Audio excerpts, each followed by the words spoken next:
8 మందికి ఇబ్బంది పడి కాళ్ళు చేతులు కూడా ఇబ్బంది పడి మొత్తం ఒక మనుషులు ఫెయిట్ అయిపోయి ఉన్నారు. అందరూ కూడాను అందరినీ కిమ్స్ హాస్పిటల్ జాయిన్ చేశారు. నాయకులందరూ కూడా వస్తున్నారు చూస్తున్నారు.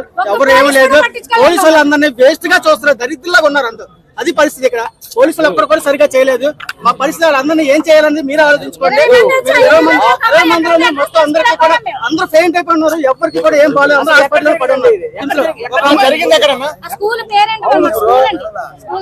ఏం జరిగింది అందరూ కూడా అమ్మాయి కళ్ళు తిరిగి పడిపోయింది. ఆ అమ్మాయితో పాటు కూడా ఒక్కళ్ళే పంపించారు. ఒక్కళ్ళు అయిపోయిన తర్వాత నేను పడిపోయాను. కళ్ళు తిరిగి పడిపోతే నన్ను ఒక అమ్మాయి తీసుకుని వెళ్ళింది. ఉన్నవాళ్ళు ఎవరిని బయటకు రాను. మా హస్బెండ్ కూడా బయటకు రానివ్వలేదు. ఓన్లీ లేడీస్ కూడా లేడీస్ పంపించారు. తెలివి వచ్చిన తర్వాత వెళ్తుంటే మేము పంపిస్తాం, కంగారు పడకమ్మా, ఊపిరి తీసుకోండి అమ్మా, నీళ్ళు తాగండి అమ్మా అన్ని బాగానే చెప్పారు. కానీ క్రౌడ్ ఎక్కువైపోయింది. జనాలు ఒకసారి గేట్ తీసారు.